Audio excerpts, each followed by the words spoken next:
Hello and welcome to Dog's Life. This is Bioenchanted, here with episode 4, where we're going to head to a much more interesting area than the previous one, that I can promise you. So, let's head there now while bothering a few sheep on the way because I find it amusing.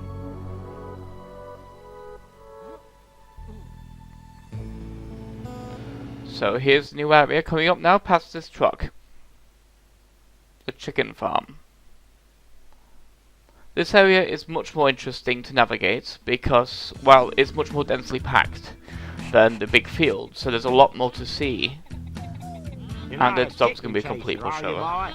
Get rid of that flap-doodly fox, and I got something for you. Hey, some of my best friends chase chickens.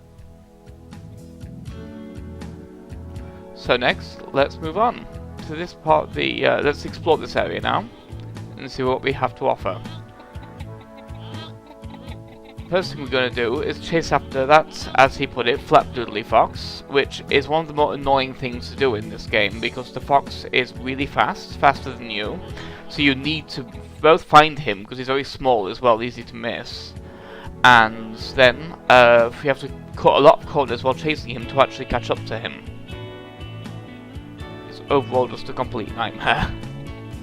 So I'm going to cut to me actually succeeding after a little bit of failure at actually chasing him, so you can see how the chasing generally works.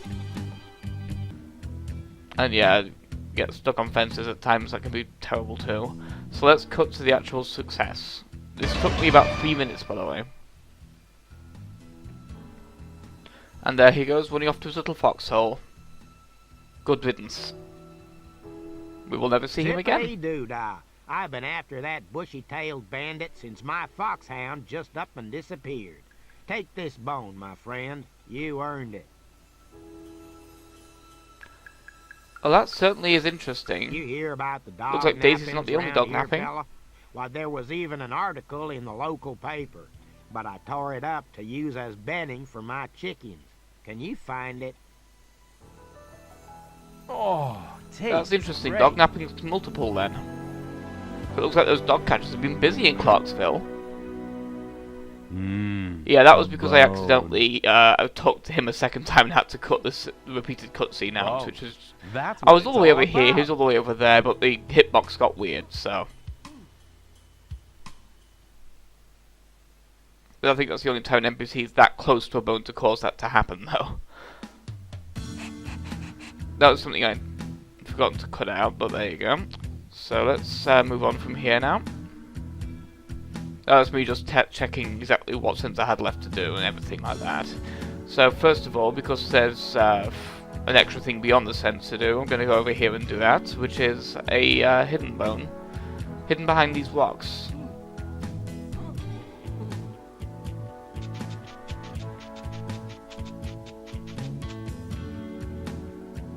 Bone? Horrific.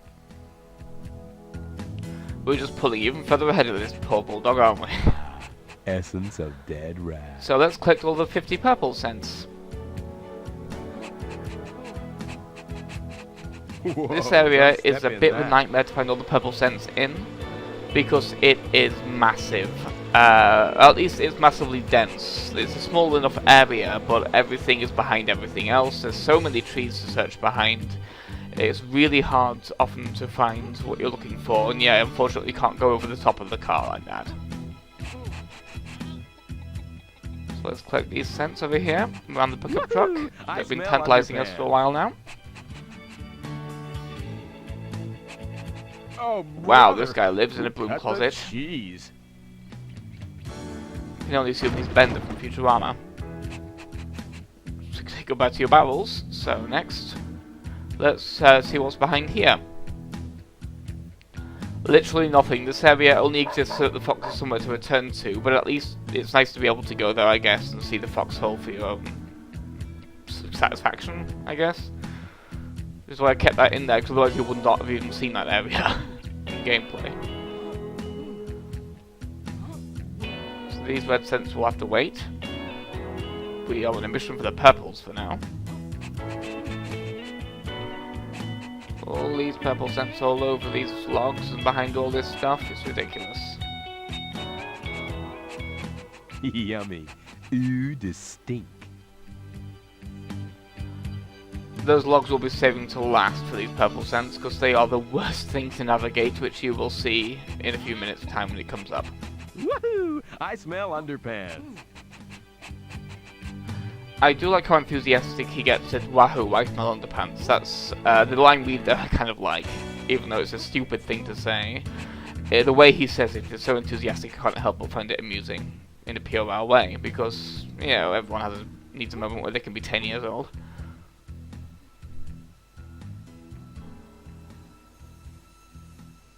So now let's tackle the log, the last part of the area with purple scents to navigate. Happily, they're the only things over here. But wow, this area is finicky. It's all shoreline and all the log, and you can so easily fall off every bit of it. As you are seeing here, this is where the platforming in this game can be a big nightmare. These kinds of areas with a lot of different things you can accidentally jump off, like a lot of polygons, a lot of complexity to them. This game does not do well with complex geometry, as you've seen from jumping straight across the river there. Come on. Come on. There we go. Yeah, this is still giving me a lot of trouble because, wow. But here we finally managed to just cheese it enough by jumping into them. But now these last 6 cents over here are much easier, but in a kind of mean place because the way the draw distance works, if I hadn't known they were there, I would not have advanced far enough to even see them, which is just ridiculous.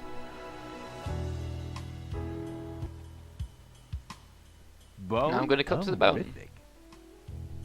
Bam. So, we have a few more things to do here now. These blue scents, as you can see, are getting much harder than they normally would be, because the blue scents are now much more spaced out in weird places, like on top of these.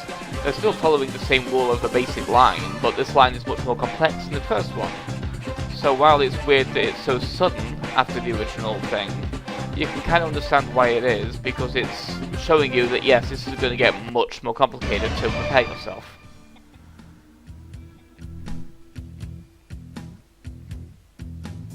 So, let's progress from here now. Let's grab this bone. I'm glad they also put you right next to the bone as well. That's quite nice game design, that.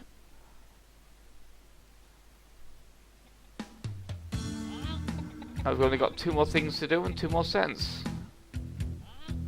So finally time to bully the bulldog a little bit.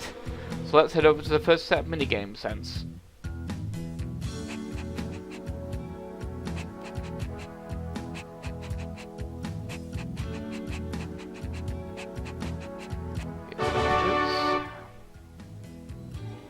I'm the king of bones. And now we will proceed with the tug of war. 3, 2, 1, go. One of the main weaknesses of this minigame is if you're not mashing circle immediately, this will happen. They will get like a free shot, which is just a little bit ridiculous, but then again, the AI is much better with button mashing than human play would be. So until you get the meter up, of course, you're going to start winning. Oh, this is weird. I can't even see there my we are. nose. This is one of the hardest things to do in the game because of how little the time limit is, and how slow this dog moves, because he cannot jump over this fence, he's far too short and fat. And we need to do some very finicky motions as we get him into these little hen houses, which was one of the trickier things to do in this area for me. You need to go into each hen house to pick up all 4 parts of the article he uses chicken bedding. And as you can see, these ramps cannot be your friend at times. They can really work against you. Sure, while it's designed in such a way that you can generally walk from one ramp to the other in one swooping motion, unfortunately in practice it doesn't actually work that way. You can see from this. There we are. Yep. Says here. That is that done now as well. Clarksville dog napping epidemic spreads to Lake Minnewawa Ski Resort. That's where those creeps took Daisy. I hope this keeps you strong. I reckon you might need it.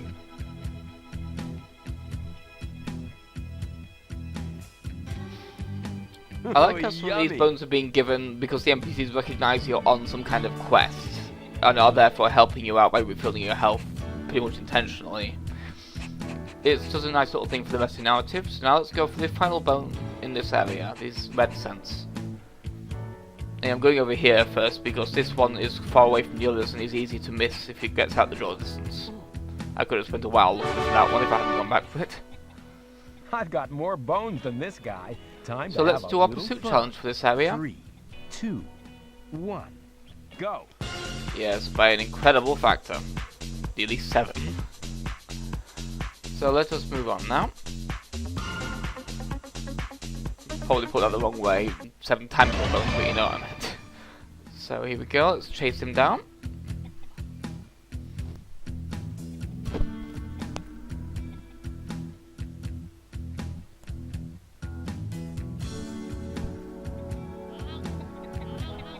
So here we go, we're heading off to the final bone now. And this was, as you can see, this is a much more interesting area than the previous ones, and it actually marks the end of Clarksville Farm. So now we have 33 bones, so we only have less than 100 to go because there are 125 in the game. So we're well on our way to being at the peak dog so we can rescue Daisy. But we have plenty of game to see before then. So we will let Jake take his nap, and I will see you at the next video for the first video of Clarksville Village. Goodbye.